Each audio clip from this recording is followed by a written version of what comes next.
आज के क्लास में एक बार फिर से आप लोगों का स्वागत है और आज हम लोग पढ़ेंगे अंकगणित के बारे में। दोस्तों, अंकगणित से संबंधित बहुत सारे एपिसोड्स पहले भी इस चैनल पर आ चुके हैं।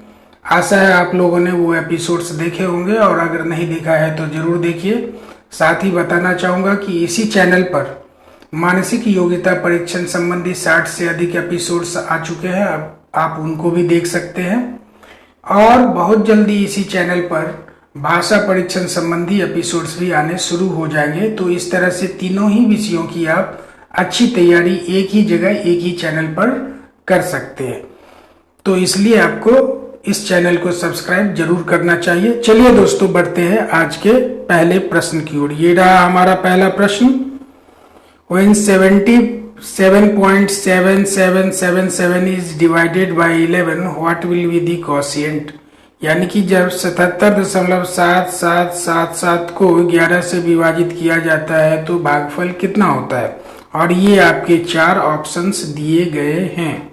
अब एक चीज आप गौर करिए, यहाँ 77.7777 में दशमलव के बाद कितने अंक हैं? 1 2 3 4। और चूंकि विभाजित कर रहे हैं तो हमने 11 से भाग दे दिया। तो ये इसको हम ऐसे लिख सकते हैं, अगर हम दशमलव को हटा लेते हैं तो ये सारे अंक हमने ऐसे ही लिख देने हैं। ये हमने लिख दिया 7,77,777 बट्टे 11। ठीक है। अब चूंकि हमने दशमलव को हटाया तो नीचे में ऊपर में 1 गुने में 1 कर दिया और नीचे में बट्टे में रख लिया दशमलव की जगह 1, और दशमलव के बाद जितने अंक थे उतने शून्य हमने डाल दिए। 4 अंक थे तो 4 शून्य हमने डाल दिए। अब 11 से हम इसको सीधे सीधे काट सकते हैं। 11 और 7 77 हमने लिख दिया 7। चूंकि उसके ये पूरा पूरा कट गया तो हमने एक जीरो डाल दिया। फिर इस 77 में आइए, 11 7 77, फिर 7 से पूरा पूरा कट गया तो हमने एक जीरो डाल दिया। और उसके बाद क्या बच गया? 11 7 77, तो हमने यहाँ पर लिख दिया 7। और चूंकि उसके बाद कोई अंक नहीं है अब, तो हम जीरो नहीं डालेंगे। इस तरह से अगर 7,77,777 को 11 से काटेंगे तो आपको क्या मिलेगा? 70,707।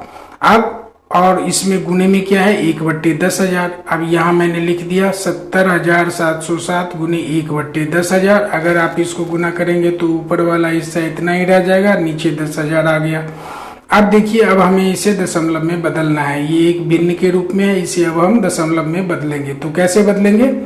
ये देखिए कितने यहाँ पर शून्य है, 1 के बाद 1 2 3 4। तो ऊपर की संख्या में दाहिनी तरफ से 4 अंकों के बाद आप दशमलव रख दीजिए। तो 7 हो गया 1, शून्य हो गया 2, 7 हो गया 3, शून्य हो गया 4। यानी कि इस शून्य के पीछे हम दशमलव डालेंगे। तो यहाँ डाल दिया तो कि कौन सी संख्या आ गई? 7.0707। यही आपका उत्तर है। हम अपने उत्तर विकल्प में अब इसको ढूंढते हैं। ये रहा आपका 7.0707। तो आपका उत्तर क्या हो गया? बी। अगर दोस्तों कोई भी चीज या कोई भी बात या इसमें से कोई भी हिस्सा या जो मैंने कुछ कहा है उसमें से कोई चीज आपके समझ में ना आती हो बात, तो आप मुझे कमेंट सेक्शन में बता सकते हैं। मैं पूरी कोशिश करूंगा कि आपको उसका उत्तर दूं। ठीक है दोस्तों, बढ़ते हैं अगले प्रश्न की ओर। ये रहा हमारा अगला प्रश्न। The estimated some of 41.75, 7.76 and 8.13 in complete integers etch. यानी कि प्रश्न कह रहा है कि 41.75, 7.76 और 8.13 का अनुमानित योग या सन्निकट योग कितना होगा पूर्ण संख्या में। ठीक है। तो इस तरह के प्रश्नों को हल करते समय एक चीज आपको याद रखना चाहिए कि दशमलव के बाद अगर 5 या 5 से अधिक कोई संख्या या अंक आती हो तो उसको हम 1 मानेंगे और उसको पीछे की पूर्ण संख्या में जोड़ देंगे। ठीक है। यदि 5 से कम कोई मान हो अंक का दशमलव के बाद तो उसको हम शून्य मानेंगे और पीछे की संख्या में कुछ भी नहीं जोड़ेंगे।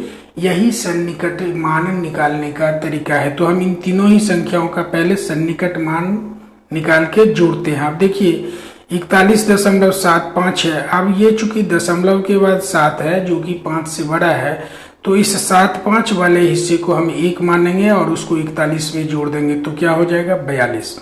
इसी तरह से 7.76 में दशमलव के बाद 7 आ रहा है जो 5 से अधिक है, तो इस पूरे हिस्से को यानी दशमलव के बाद के हिस्से को हम 1 मान लेंगे और उसको पिछले हिस्से में यानी पूर्ण संख्या में जोड़ देंगे जो कि 7 है। तो 7 में 1 जोड़ेंगे तो क्या हो गया 8।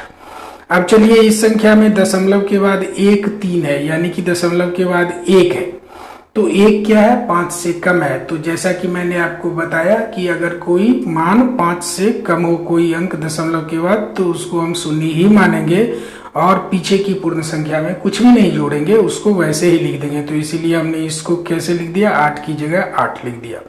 अब 42 में 8 जोड़ेंगे तो 50 और 50 में 8 जोड़ेंगे तो 58। इस तरह से इसका ये इन तीनों ही संख्याओं के योग का सन्निकट मान क्या होगा 58, जो कि आपके उत्तर में कहाँ पर है विकल्प सी में। तो समझ गए आपका उत्तर क्या है विकल्प सी। बढ़ते हैं अगले प्रश्न की ओर। ये रहा हमारा अगला प्रश्न। How many 300 ml bottles can be filled in with 3 cubic metre oil, यानी कि 3 घन मीटर तेल के द्वारा या तेल से 300 ml वाले कितने बोतल भरे जा सकते हैं। एक बार फिर से सुन लीजिए। 3 घन मीटर तेल से, घन मीटर यहाँ पर आयतन की इकाई है याद रखिएगा, 3 घन मीटर तेल से 300 ml वाले कितने बोतल भरे जा सकते हैं। और ये आपके ऑप्शंस हैं, उत्तर विकल्प हैं 100, 1000, 10,000 या 1 लाख। ठीक है, तो चलिए इस प्रश्न को सॉल्व करते हैं। याद रखिए 1 घन मीटर बराबर होता है 1000 लीटर। कितना होता है 1 घन मीटर बराबर होता है 1000 लीटर। और 1 लीटर में कितने ml होते हैं 1000 ml। तो चलिए 3 घन मीटर बराबर क्या होगा 3 गुने 1000 लीटर यानी 3000 लीटर। फिलहाल हम वैसे ही लिख लेते हैं 3 गुने 1000 लीटर। अब लीटर को हम क्या करते हैं ml में बदल लेते हैं, मिलीलीटर में बदल लेते हैं। तो 1 लीटर में कितने मिलीलीटर होते हैं 1000 मिलीलीटर। तो 3 घन मीटर में कितने मिलीलीटर हो गए 3 गुने 1000 गुने 1000। ठीक है, अब एक बोतल का आयतन क्या है 300 ml। तो कितनी बोतल कुल भरे जा सकते हैं। तो कुल आयतन जो है तेल का, अब तेल का कुल आयतन है 3 गुने 1000 गुने 1000 ml। तो कुल आयतन बट्टे एक बोतल का जो आयतन है वो, तो एक बोतल का आयतन कितना है 300 ml और कुल आयतन कितना है 3 गुने 1000 गुने 1000। अब ये देखिए 1 0 यहाँ से कट गया, 3 3 यहाँ से कट गया, ऊपर में क्या बच गया 10 गुने 1000 यानी 1 गुने 10 और गुने 1000। इस सब को गुना करेंगे तो कितना आएगा 10,000। तो 3 घन मीटर तेल से हम कितनी बोतल 300 ml वाले भर सकते हैं 10,000। अब आपका उत्तर कहाँ पर है, ये रहा उत्तर 10,000, यानी कि आपका उत्तर विकल्प कौन सा सही है सी। ठीक है दोस्तों, बढ़ते हैं अगले प्रश्न की ओर। ये रहा आपका अगला प्रश्न। अ train covers 504 kilometre in 4 hours and 30 minutes. What is the speed of the train? प्रश्न कहता है कि एक कोई रेलगाड़ी है, एक ट्रेन है जो 4 घंटा 30 मिनट में 504 किलोमीटर की दूरी तय करती है। तो बताइए उस ट्रेन या रेलगाड़ी की गति क्या है, उसकी चाल क्या है। ठीक है, और ये आपके 4 उत्तर विकल्प दिए गए हैं। तो सबसे पहले इसमें क्या है दूरी कितनी है 504 किलोमीटर। तो हमने लिख लिया दूरी बराबर 504 किलोमीटर। टाइम कितना लग रहा है, समय कितना लग रहा है इस दूरी को तय करने में 4 घंटा 30 मिनट। तो लिख दिया 4 घंटा 30 मिनट। अब 4 घंटा तो हुआ लेकिन 30 मिनट क्या है मिनट में है। अब हमको इकाई हमेशा क्या रखनी है घंटे में, क्योंकि यहाँ पर जो उत्तर दिया गया वो प्रति घंटा में, किलोमीटर प्रति घंटा में। तो हमें इकाई क्या रखनी है घंटे में। अब 30 मिनट को अगर आप घंटा में बदलेंगे तो कैसे बदलेंगे बताइए। 30 मिनट में हम क्या करेंगे, 1 घंटे में कितने मिनट्स होते हैं 60। तो 30 मिनट में हम 60 मिनट से भाग दे देंगे। ऐसा ही हमने कर दिया 4 जोड़ 30/7। अब 30 दूनी 60 यानी कि ये क्या हो जाएगा 4 जोड़ 1/2 यानी कि 4.1/2 क्या घंटा, यानी 4.5 घंटा। यानी कि 504 किलोमीटर दूरी तय करने में उसको लग गया कितना समय 4.5 घंटा। अब आप स्पीड जानते हैं या चाल या गति, इसका सूत्र होता है दूरी बट्टे समय। ठीक है, स्पीड बराबर होता है डिस्टेंस बट्टे टाइम।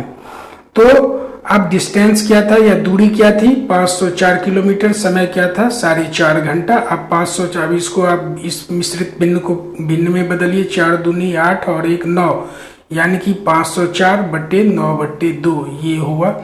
अब इसको फिर हम हल करेंगे तो 504 और 2 क्या हो जाएगा, ऊपर चला जाएगा, तो 504 गुने 2/9। 504 को हम 9 से काटेंगे तो 9 पच्चे 45, इधर 5 बचा, उस पर 4 आया 54, 9 छक्के 54, यानी कि हो गया 56। 56 गुने 2, 56 गुने 2 बराबर क्या होता है 112, यानी कि उस ट्रेन की गति क्या है, उस ट्रेन की स्पीड क्या है, उस ट्रेन की चाल क्या है, 56 गुने 2 यानी 112 किलोमीटर प्रति घंटा। अब देखते हैं कि आपके विकल्प में कहां पर है, ये रहा 112 किलोमीटर प्रति घंटा, जो कि आपका उत्तर विकल्प बी है। ठीक है दोस्तों, बढ़ते हैं अगले प्रश्न की ओर। ये रहा आपका अगला और आज का अंतिम प्रश्न। A man performs 215 of his total journey by train, 920 by bus and the remaining 10 kilometre by bicycle, the total journey is.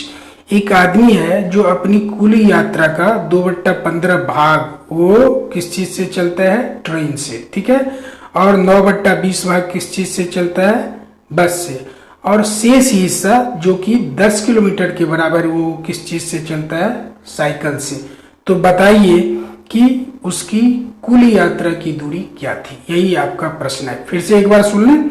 एक व्यक्ति है जो अपनी कुल यात्रा का यानी कुल दूरी जो वो चलता है उसका 2/15 भाग वो ट्रेन से चलता है, 9/20 भाग वो बस से चलता है, और शेष भाग वो साइकिल से चलता है, और वो शेष भाग कितना है 10 किलोमीटर। तो बताइए वो व्यक्ति कितनी दूरी चलता है या उसकी यात्रा की दूरी क्या थी। अब ये आपके 4 ऑप्शंस दिए गए हैं। मान लीजिए कि उसके यात्रा की दूरी क्या थी, x किलोमीटर, ठीक है, मान लेते हैं। अब चलिए बस से और ट्रेन से, यानी कि बस, ट्रेन और बस से उसने कितनी दूरी तय की, तो हम दोनों को जोड़ लेते हैं। 2/15 जोड़ 9/20, इसका आप एलसीएम लोगे तो 60 आएगा। 15 से 60 में भाग देंगे 4 और 2 से गुना किया तो 2 गुने 4, ठीक है, जोड़ है तो जोड़ डाल दिया। अब 20 से 60 में भाग देंगे तो 3 और 9 को 3 से गुना करके यहाँ लिख दिया, यानी कि क्या हुआ 2 गुने 4 जोड़ 3 गुने 9/60। अब 2 और 4 को गुना करेंगे तो 8, और 9 और 3 को गुना करेंगे 27, और दोनों को जोड़ेंगे तो क्या हो जाएगा 35, तो 35/60। तो ये 35/60 की जो दूरी है, कुल दूरी का 35/60 हिस्सा वो किस चीज से चला है, ट्रेन से और बस से। तो शेष दूरी क्या हुई, तो कुल दूरी क्या थी x, और बस और ट्रेन से चली गई दूरी क्या है x का 35/60, तो हम 60 तो लिख दिया हमने 35x/60। अब इसको सॉल्व कीजिए, ये हो गया 60 गुने x माइनस 35x/60, यहाँ लिख दिया हमने 60 गुने x माइनस 35x/60। अब 60x में से 35x जाएगा तो क्या आएगा 25x, और बट्टे में 60। आप याद कीजिए प्रश्न में क्या कहता है, ये आपकी शेष दूरी है 25x/60, और प्रश्न में कहता है कि शेष दूरी 10 किलोमीटर के बराबर था, यानी कि 25x/60 बराबर 10 किलोमीटर। तो 25x बराबर क्या होगा, कोना कोनी गुना कर दीजिए आप, 25x बराबर क्या होगा 60 गुने 10, तो x बराबर क्या होगा 60 गुने 10/25। अब देखिए 5 से काटेंगे तो 12 पचे 60, ये 12 हो गया, और 5 पचे 25, ये 5 हो गया, और 5 से इस 10 को काटेंगे तो 5 दूनी 10, तो ऊपर में क्या बच गया आपको 12 गुने 2, ठीक है, तो 12 गुने 2 बराबर क्या हुआ 24 किलोमीटर, यानी कि उसने कुल यात्रा कितनी की थी 24 किलोमीटर, या उसके यात्रा की दूरी क्या थी 24 किलोमीटर। ये आपके उत्तर विकल्प में कहां पर है, डी में। ठीक है दोस्तों, तो आज के क्लास में बस इतना ही। आशा है आप लोगों ने कुछ सीखा होगा। अगर आपको लगता है कि यहाँ पर आप कुछ सीख रहे हैं या आपको पढ़ाने का तरीका आपके अनुरूप है और आप समझ पा रहे हैं, तो चैनल को जरूर सब्सक्राइब करें। साथ साथ पढ़ने के लिए आप लोगों का बहुत बहुत धन्यवाद। मिलते हैं आप लोगों से अगली क्लास में।